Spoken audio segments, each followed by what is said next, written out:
공허한 십자가, 히가시노 게이고. 그는 사유리의 원고를 테이블 위에 펼쳐놓고 음식을 입으로 가져가면서 읽기 시작했다.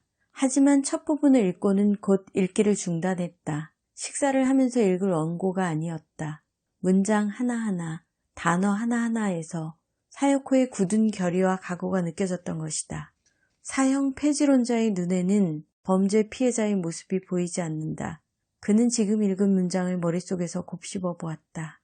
유족은 단순히 복수를 하기 위해 범인의 사형을 원하는 것이 아니다. 한번 상상해보기 바란다.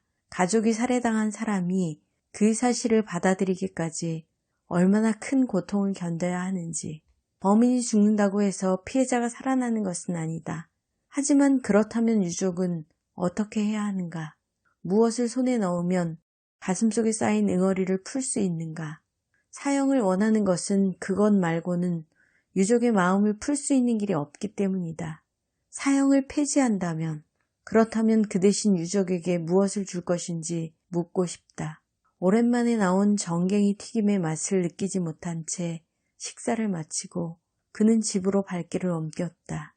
집에 도착해서 옷을 갈아입자마자 즉시 다음 부분을 읽기 시작했다. 사요코의 글을, 더구나 이만한 양의 글을 읽는 것은 처음이다.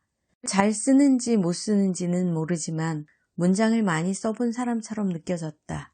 작가로서 당당하게 일하고 있었던 것이리라. 그리고 그녀의 원고는 그의 마음을 온통 뒤흔들어 놓았다.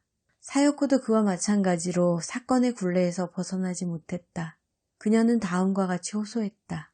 가령 사형 판결이 나온다고 해도 그것은 결코 유족의 승리가 아니다. 유족은 이것을 통해 아무것도 얻을 수 없다. 다만 필요한 순서, 당연한 절차가 끝났을 뿐이다. 사형 집행이 이루어져도 마찬가지다. 사랑하는 사람을 빼앗겼다는 사실은 변함이 없고 마음의 상처가 치유되는 일도 없다. 그렇다면 사형이 아니라도 상관이 없지 않느냐는 사람도 있겠지만 그렇지는 않다. 만약 범인이 살아있으면 왜 범인이 살아있는가? 왜 범인에게 살아있을 권리를 주는가? 라는 의문이 유족의 마음을 끊임없이 갉아먹는다. 사형을 폐지하고 정신형을 도입하라는 의견도 있지만 유족의 감정을 털끝만큼도 이해하지 못한 말이다. 종신형에서 범인은 살아있다. 이 세상 어딘가에서 매일 밥을 먹고 누군가와 이야기하고 어쩌면 취미도 가지고 있을지 모른다. 그렇게 상상하는 것은 유족에게 죽을 만큼 괴로운 일이 아닐 수 없다. 몇 번씩 끈질기게 말하지만 사형 판결을 받는다고 유족의 마음이 풀리는 것은 결코 아니다.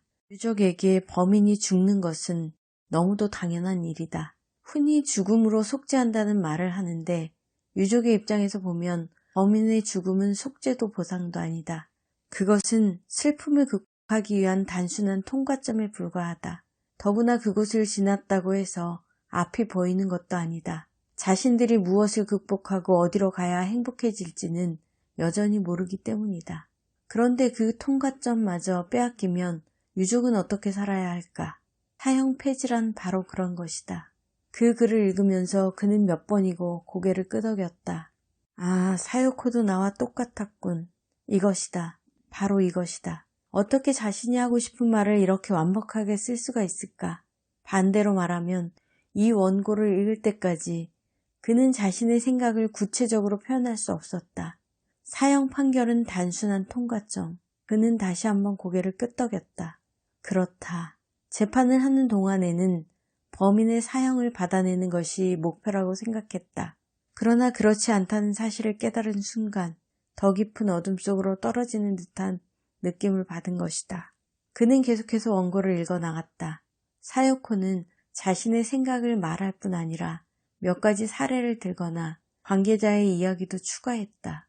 당연히 미나미가 살해된 사건에 대해서도 언급하고 있다. 그 가운데서 그는 뜻밖의 이름을 발견했다. 하루카와를 변호한 히라이 하지메라는 변호사의 이름이다. 적의 이야기도 들은 것인가? 상대 변호사가 나쁘지 않다는 것은 머리로는 알고 있다. 하지만 그들 입장에서 볼 때 상대 변호사는 흉악범의 편을 드는 적에 불과하다. 사람을 무시하는 듯한 하루카와의 사죄를 진지한 반성이라고 말하는 것을 듣고 진심으로 사리를 느낀 적도 있다. 약간 사시인 눈은 무슨 생각을 하는지 알 수 없어서 섬뜩하기까지 했다. 히라이 변호사와의 대화를 적은 부분이 있어서 읽어보았다. 사요코가 적개심을 그대로 드러내며 추궁할 것이라고 여겼는데 그렇지 않았다. 오히려 편안한 분위기 속에서 그 재판을 냉정하게 돌아본 것이다. 사요코가 히라이에게 물었다. 우리가 끈질기게 사형을 바랐던 것에 대해서 어떻게 생각하시죠? 그에 대한 히라이의 대답은 당연하다는 것이었다. 가족이 살해당한 사람이 사형을 원하지 않는 경우는 내 기억으로는 거의 없습니다. 변호사로서 오히려 그곳에서 시작한다고 생각합니다. 피고인은 깎아지른 절벽 끝에 서 있지요. 그 끝에는 아무것도 없습니다. 따라서 우리는 피고인을 위해 조금이라도 뒤로 내려갈 수 있는 길을 찾을 수밖에 없지요. 한쪽 발이라도 내려갈 수 있는 공간이 있다면 어떻게 해서든 그곳으로 내려가고 싶습니다. 그것이 변호라는 것이지요. 사요코는 사형제도에 대해서도 물었다. 히라이는 없앨 수 있다면 없애는 편이 좋다고 대답했다. 사형 폐지론 중에서 가장 핵심을 차지하는 의견은 억울한 죄로 사람을 죽일 가능성이 있다는 것이지요. 하지만 내 생각은 조금 다릅니다. 내가 사형제도에 의구심을 품는 것은 그것으로는 아무것도 해결되지 않는다고 여기기 때문이지요. A라는 사건에서 범인이 사형에 처해졌습니다.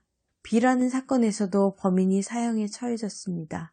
사건은 전혀 별개이고 유족의 면면도 다른데 결론은 사형이라는 한 가지로 처리되어 버렸지요.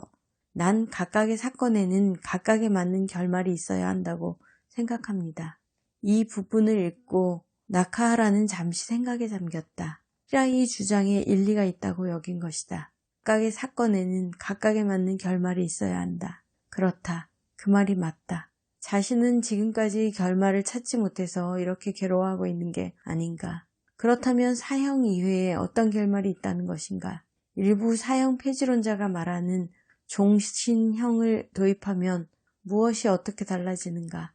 사요코도 그런 식으로 물어보았다. 그에 대한 히라이의 대답은 그것은 나도 잘 모릅니다라는 것이었다.